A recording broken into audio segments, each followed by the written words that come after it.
Introduction: The Paradox of the Holy Weed. A question is raised to begin. Would you wish for your life or your precious business to be compared to a weed?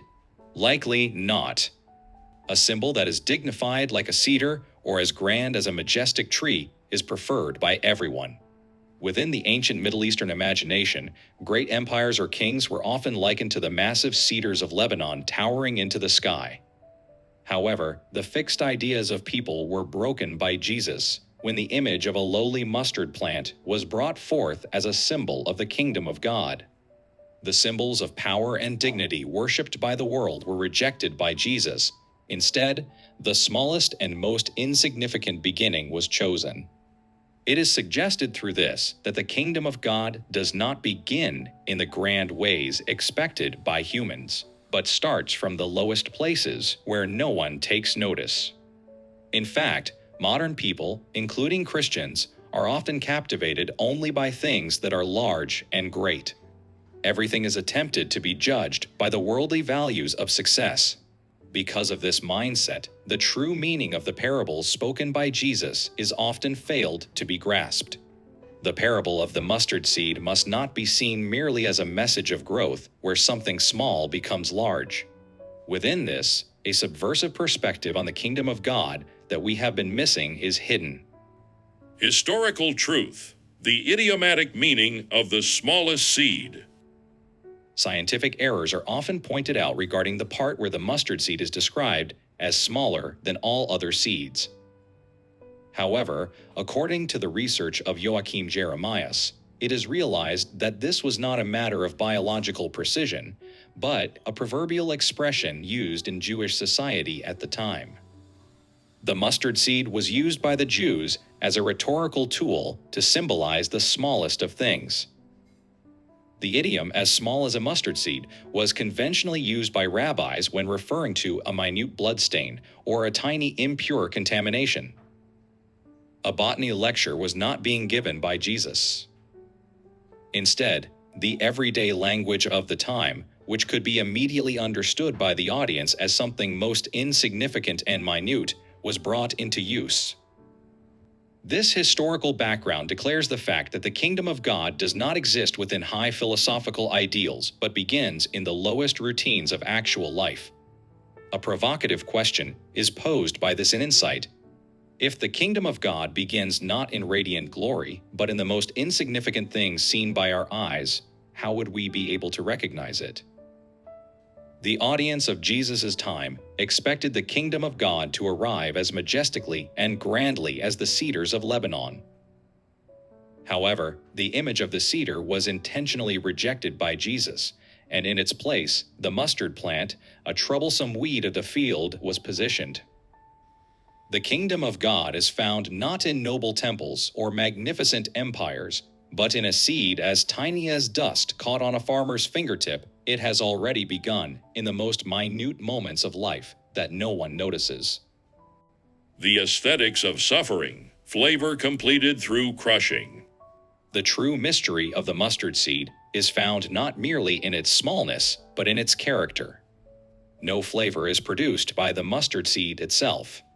Only when it is crushed and turned into powder is its unique, pungent, and strong aroma released. Several valuable insights are provided here by Helmut Dielicke. First, there is the paradox of non-power that rejects external splendor. It is stated by Dielicke that the kingdom of God does not arrive in a grand manner noticeable to the world, but starts from a minute beginning that might only be seen through a microscope. Just as a pungent taste is released only when the mustard seed is crushed, the dynamism of the kingdom of God is not exploded when worldly force and authority are wielded. Rather, its authenticity begins to penetrate the world when it is in a state of non-power, appearing humble and broken by suffering. Second, the true flavor that blooms from the depths of suffering is highlighted. The kingdom of God was not established by Jesus through a magnificent coronation.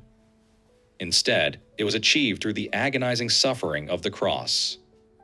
Just as a unique taste and aroma are produced through the pain of being crushed, believers also learn who the Lord is only when they experience being broken. Through this suffering, the taste of grace can be conveyed to the world. Third, an invisible contagious power that leavens the world is described. Just as leaven disappears without a trace into a batch of dough, yet causes the whole to rise, the kingdom of God is not a static building, but a penetrating force that prevents decay and adds flavor to the world. Leaven also spreads the authenticity of the kingdom from mouth to mouth only through the sacrifice of being crushed. Ultimately, the process of becoming humble and being crushed by suffering is not a failure. It is the beginning of a miracle where the eternal power and peace of God hidden within the mustard seed are released, leavening the world and creating a sanctuary where all things can find rest. A community of peace, the weed tree where birds nest. The climax of the parable is reached when the mustard plant grows into a tree and the birds of the air come to nest in its branches. However, it is a mistake to read this merely as an external enlargement or a narrative of individual success, as the true communal value of the parable is then missed. It is emphasized by Klein Snodgrass that the image of birds nesting in the branches of the mustard tree is by no means an accidental description.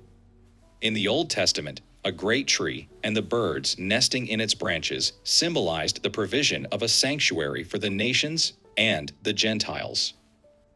Thus, not a mere expansion of size, but a rebirth as a being for others is signified by this parable. Ultimately, the focus of the mustard seed parable is placed not on how large it has become, but on whom it embraces.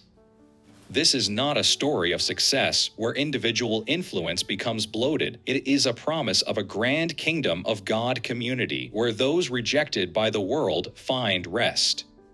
In conclusion, a kingdom essentially different from the magnificent empires of the world was presented by Jesus through the mustard seed.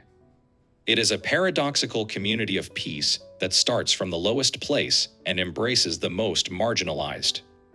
The kingdom of God is not a kingdom that builds walls, but a garden of rest that extends its branches to embrace everyone. Modern application, resisting McWorld with the mustard seed. Today, we live in a world that worships only the grand, often referred to as McWorld. We are immersed in the logic of capitalistic efficiency and cost-effectiveness, and are dominated by the success myths preached by mega churches. Success is measured by many through visible scale and numbers, and even the kingdom of God is attempted to be turned into an efficient system. This is a concept exactly opposite to the meaning of the mustard seed parable spoken by Jesus. This parable is explained by Tom Sine through the concept of the mustard seed conspiracy. The conspiracy he speaks of is founded on the penetrating power of the mustard seed, which is subtle and quiet, yet eventually transforms the whole. The cost-effectiveness and efficiency emphasized by the world are rejected by him. The kingdom of God knows no efficient methods. It relies solely on the mystery of life, where the seed grows of itself.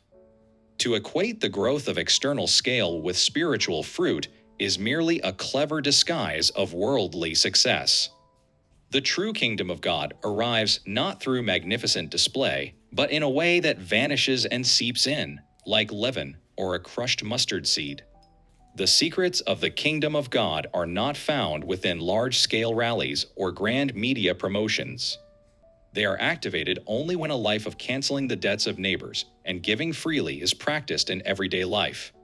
Hope is found for Christianity today only when its weed-like vitality is restored, penetrating secretly under the order of the world and causing transformation from the lowest places. Small things are the most precious. The low place is the center. Lack of power, lack of strength, and lack of money are the true abilities. Living as a mustard seed is the only identity for a Christian. Conclusion. What will be sown in your field? A conclusion is reached. A question is asked by the mustard seed parable. Do you dream of being a majestic cedar that is grand but embraces no one, or a mustard tree that is low and humble but eventually embraces everyone? The kingdom of God is a product of providence that transcends our calculations. When seeds of humility and sacrifice are sown in our small and humble daily lives, things are made to grow only by God. Let the modern idol of efficiency be laid down. Let that tiny mustard seed be sown in the barren fields of our lives. The faith that does not fear the pain of being crushed will eventually become the tree of peace that covers the entire world.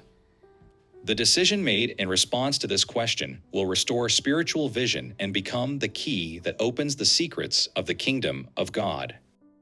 Logos Global Academy currently streams in 11 languages and is expanding to over 20 languages to reach every corner of the globe. Please subscribe and become a member to empower this massive global mission. Thank you so much.